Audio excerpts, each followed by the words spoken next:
دلم گاه گاه فریادی نهانی میزند. دلم گاه گاه در صحرای بیکناره باشد یا در کوهی بلنده. چنان فریاد زنم که دنیا بشنود.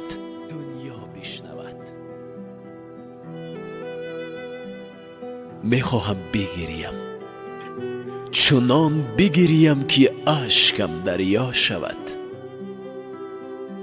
خدایا چرا مرا نیم یتیمم کردی؟ چرا از جویبار پدر بسیری آب ننوشاندی؟ چرا از دستان نوازش پدر، چرا از مهربانی های او بی بهره مانندی؟ پدر کجایی تو؟ کاش امروزها در پهلویم می شدی. کاش دستان نوازندت کتفان مرا زیبنده بودی.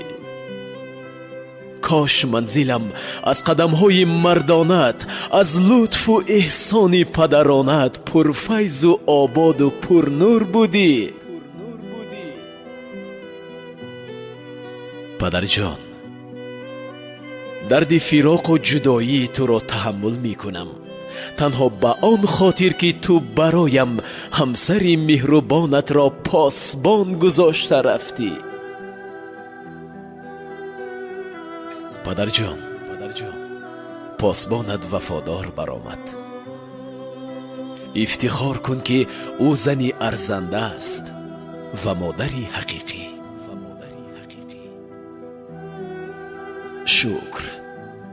شکر میگویم بی عدد به مادری مهربان و زحمت کشم که برایم هم پدر و هم مادر هستند.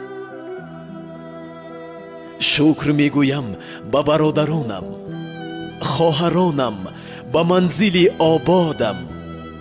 شکر میگویم به دوستان جانیم که همیشه با من هستند. شکر میگویم به مخلصان عزیز و به وطن تنج و آرامم.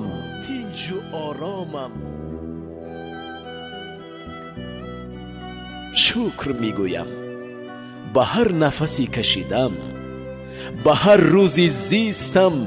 شکر به تاجیک دلشادم، زیرا از تو آموختم در زندگی شکرگزار بودن را. پدر جانم، پدر جان.